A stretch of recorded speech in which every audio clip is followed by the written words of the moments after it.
Hi friends, welcome back to Chettinad world. இன்றைக்கி வந்து கம்பு நெய் குழிப்பணியாரம், இனிப்பு குழிப்பணியாரம், கார குழிப்பணியாரம் ரெண்டும் பண்ணியிருக்கேன்.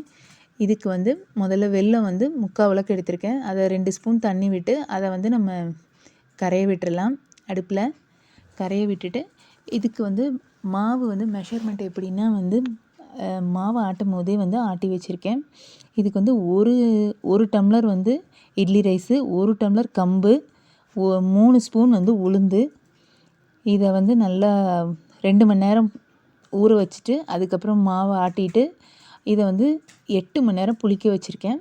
புளித்த உடனே பாருங்கள் இப்படி நல்லா பொங்கி வந்திருக்கு. இந்த மாதிரி பொங்கி வரணும். இதை இப்போ வந்து ஒரு 4 கரண்டி மட்டும் இனிப்புக்கு எடுத்திருக்கேன். அதுக்கு வந்து நான் உப்பு போடாமல் தான் ஆட்டினேன். அதனால் இது ரெண்டுக்குமே தனித்தனியாக உப்பு போட்டுக்கிறேன். இனிப்புலேயும் சரி காரத்துலேயும் சரி ரெண்டுக்குமே உப்பு போட்டிருக்கேன். ஏன்னா உப்பு போடும்போது இனிப்பு டேஸ்ட் வந்து நல்லா தூக்கி கொடுக்கும். அதனால் இது பண்ணிகிட்ருக்கும் போதே கொஞ்சம் அதுக்கு மிளகா துவையல் அரைக்கணுன்ட்டு அதையும் கொஞ்சம் ரெடி பண்ணிட்டேன் சைடில். இப்போ வந்து இந்த வெள்ளை கரைசல் நல்லா ரெடி ஆயிடுச்சு. அதை வந்து நம்ம வடிகட்டி எடுத்துக்கலாம். ஏன்னா மண்ணு இருக்கும். அதனால் வெல்லத்துக்கு எடுத்துக்கலாம். வெல்லம் இல்லைன்னா கருப்பட்டி இருந்ததுன்னா அது கூட எடுத்துக்கலாம். நாட்டு சக்கரை இருந்தாலும் எடுத்துக்கலாம். நான் இன்றைக்கி வந்து வெல்லத்தில் நெய் சேர்த்து குழிப்பணியாரம் ஊற்றிருக்கேன். ரொம்ப டேஸ்ட்டு சூப்பராக இருந்தது. கண்டிப்பாக ட்ரை பண்ணி பாருங்கள்.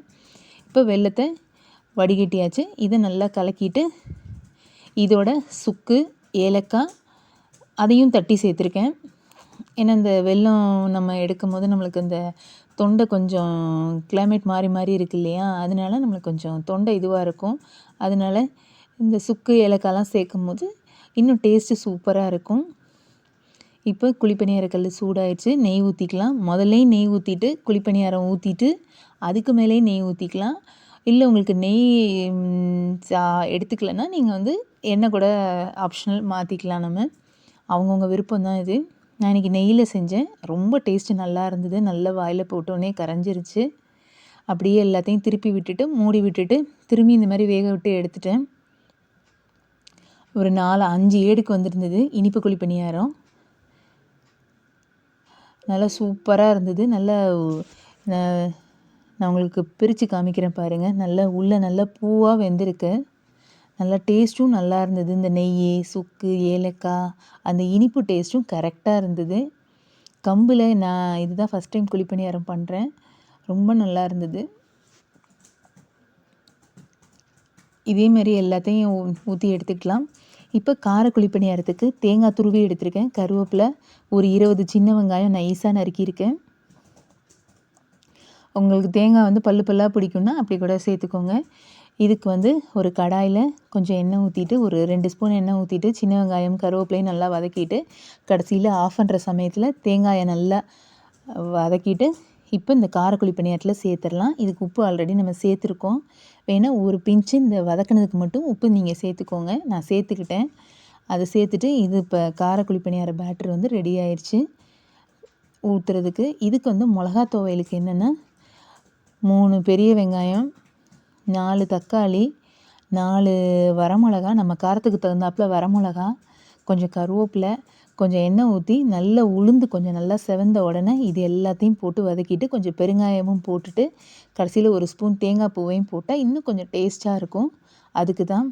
உங்களுக்கு காரம் இன்னும் கொஞ்சம் கூட வேணும்னா கூட சேர்த்துக்கோங்க. மிக்சியில் ஆறினோடனே உப்பு சேர்த்து அரைச்சிட்டு வந்துடலாம். இந்த துவையல் ரொம்ப சூப்பராக இருக்கும். கண்டிப்பாக ட்ரை பண்ணி பாருங்கள். இப்போ இனிப்பு ஃபுல்லாக ஊற்றி எடுத்தாச்சு. அடுத்தது காரம் ஊற்ற போகிறோம். காரத்துக்கு எண்ணெய் ஊற்றியாச்சு. எண்ணெய் ஊற்றினோன்னா ஒரு ஏடு ஊற்றியாச்சு. ஊற்றிட்டு திருப்பியும் விட்டுட்டேன். திருப்பி விட்டுட்டு மிக்சியில் அரைச்சிட்டு வந்தாச்சு. அரைச்சிட்டு வந்ததுக்கு நம்ம ஒரு தாளிப்பு கொடுத்துடலாம். எண்ணெய் ஊற்றி நல்லா கொஞ்சம் உளுந்து நல்லா போட்டு கருவேப்பிலை போட்டு வதக்கிட்டால் சூப்பரான நம்ம துவையல் ரெடி.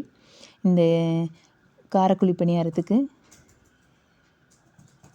இதையும் நான் உங்களுக்கு பிரித்து காமிக்கிறேன் பாருங்கள். எவ்வளோ நல்லா பஞ்சாக வெந்திருக்கு. உள்ள சாஃப்டாக இருக்குது. அந்த வெங்காயம், கருவேப்பிலை, அந்த தேங்காய் அந்த டேஸ்ட்டு கம்போடு சாப்பிடும்போது ரொம்ப டேஸ்ட்டாக இருக்குது. கம்புன்னே கண்டுபிடிக்க முடியல, அவ்வளோ டேஸ்ட்டாக இருந்தது. இந்த துவையலோடு தொட்டு சாப்பிடும்போது அட்டகாசமாக இருக்கும். கண்டிப்பாக ட்ரை பண்ணி பாருங்கள். எப்போயுமே நம்ம என்ன டிஃபன் பண்ணலாம், என்ன லன்ச் பண்ணலாம் அப்படின்னு யோசிச்சுட்டு இருக்கும்போது ஒரு நாள் சண்டேயில் இந்த மாதிரி ட்ரை பண்ணி பாருங்கள். இல்லை ஃப்ரீயாக இருக்கும்போது ட்ரை பண்ணி பாருங்கள். எல்லாத்தையும் ஊற்றி எடுத்தாச்சு. நம்மளோட கம்பு நெய் குழிப்பணியாரமும் ரெடி. காரக்குழி பணியாரமும் ரெடியாக இருக்குது. நம்ம இனி சூடாக சாப்பிட வேண்டியதான். நீங்களும் கண்டிப்பாக ட்ரை பண்ணி பார்த்துட்டு எப்படி வந்ததுன்னு சொல்லுங்கள். பிடிச்சிருந்தா லைக் பண்ணி செட்டிநாடு வேர்ல்டை சப்ஸ்கிரைப் பண்ணுங்கள். தேங்க்ஸ் ஃபார் வாட்சிங்.